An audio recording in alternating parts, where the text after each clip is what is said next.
देवेंद्र फडणवीस मुंबई सोडणार आणि भाजपच्या केंद्रीय राजकारणामध्ये फडणवीसांची एंट्री होणार आणि महाराष्ट्राची मुख्यमंत्री पदाची खुर्ची खाली होणार।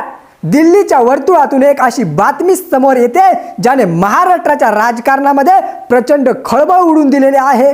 फडणवीसांची भाजपच्या शक्तिशाली संसदीय मंडळात नियुक्ती होणार अशा चर्चा सुरू झाल्यात आणि सत्याचे संपूर्ण गणितच आता बदलून गेले।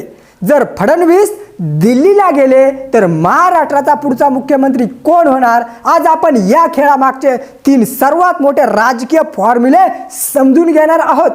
फडणवीसांचा दिल्ली दौरा झाला आणि त्यानंतर मी मुंबईतच राहणार असं ठामपणे त्यांनी स्पष्ट केलं।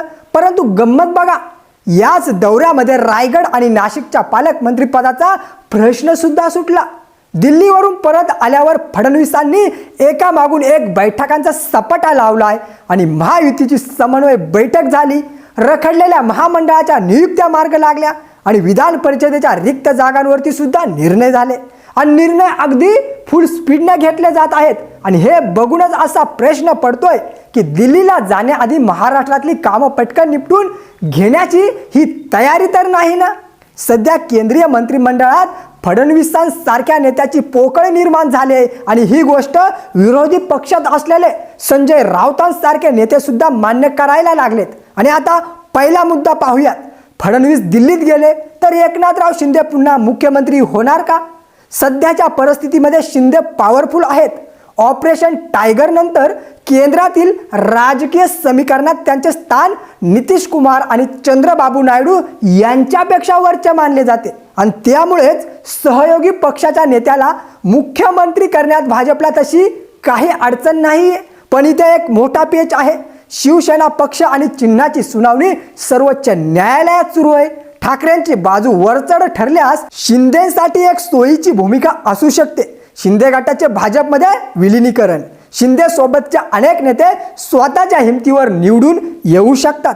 भाजपमध्ये विलीन झाल्यास त्यांना फटका बसणार नाही आणि भाजप सहज एकाधिकारशाहीकडे जाऊ शकेल। परंतु शिंदे मुख्यमंत्री झाले तर भाजपाच्या निष्ठावंतांचं काय? यासाठी भाजप सुपर कॅबिनेटचा फॉर्म्युला वापरेल, म्हणजेच मुख्यमंत्रीपद शिंदेंकडे असेल परंतु गृह, अर्थ आणि महसूल यांसारखी महत्त्वाची खाती फडणवीसांच्या मर्जीतल्या भाजप नेत्यांकडेच राहतील। मंत्रिपदाचं वाटप असं होईल की भाजपची पकड मजबूतच राहील। आता दुसरा मुद्दा पहा। भाजपने शिंदेंना विलीन करून घेण्याची रिस्क घेतली नाही आणि स्वतःच्या पक्षातील नेत्याला मुख्यमंत्री केलं तर 2 मराठा उपमुख्यमंत्री असल्याने मुख्यमंत्रीपदी ओबीसी चेहरा दिला जाईल अशी चर्चा रंगली आणि त्यामागूनच मग जरांगे पाटलांनी आपला रोख बावनकुळेंवरती शिफ्ट केलाय असंही बोललं गेले। परंतु शरद पवारांना शह देण्यासाठी आणि शिंदेंकडे जाणारा मराठा समूह स्वतःकडे ठेवण्यासाठी भाजप मराठा मुख्यमंत्री देण्याची खेळी सुद्धा खेळू शकते। आणि मित्र पक्षांचं काय? कर्नाटकामध्ये जातीय समीकरण साधताना भाजपानं एकाच वेळी 3 उपमुख्यमंत्री पद दिले होते आणि महाराष्ट्रातही भाजप हीच जुनी पद्धत वापरू शकते। एकाच पदावर अनेकांची नियुक्ती करून त्या पदाचं महत्त्व कमी करणं। भाजप स्वतःचा एक मुख्यमंत्री आणि एक उपमुख्यमंत्री देईल तर एकनाथ शिंदे आणि अजित पवार गटाचे हे बाकीचे 2 उपमुख्यमंत्री असतील। यामुळे राज्याला 3 उपमुख्यमंत्री पद मिळतील आणि यामुळे मित्र पक्षांच्या उपमुख्यमंत्र्यांचे वजन आपोआपच नियंत्रणात येईल। भाजपचे वर्चस्व कायम राहील। आणि तिसरा आणि सर्वात महत्त्वाचा मुद्दा, फडणवीस नसतील तर मग मुख्यमंत्री कोण?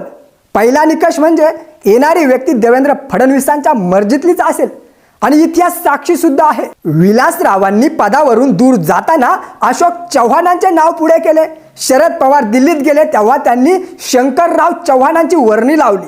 फडणवीस सुद्धा भाजपच्या संसदीय मंडळात असणार, त्यामुळे दिल्लीत बसून महाराष्ट्राच्या मुख्यमंत्री पदावर आपल्याच माणसाची वर्णी लागावी यावर त्यांचा भर असेल। आणि दुसरा निकष, तो नेता केंद्राची अमित शहा यांची पसंती असलेला असेल आणि फडणवीसांशी उत्तम संबंध असणारा असेल। ती व्यक्ती संपूर्ण महाराष्ट्रात किती सुद्धा प्रसिद्ध आहे याने फरक पडणार नाही, कारण एकनाथराव शिंदे मुख्यमंत्री होण्यापूर्वी फक्त ठाण्यापुरते मर्यादित होते। क्रमांक 1च्या खुर्चीवर विराजमान झाल्यावर साध्यातला साधा नेता सुद्धा मोठा होतो। हा या खुर्चीचा इतिहास आहे। मित्रांनो, ही चर्चा फक्त फडणवीसांना अस्थिर करण्यासाठी चालली आहे का? की खरंच काहीतरी मोठा धमाका होणार आहे? हे लवकरच स्पष्ट होईल. एकदा का भाजपचे संसदीय मंडळ आणि केंद्रीय मंत्रिमंडळाचा विस्तार झाला आणि तिथे फडणवीस दिसले तर महाराष्ट्रात ही नवी समीकरणं लागू होतील. मित्रांनो, तुम्हाला काय वाटतं?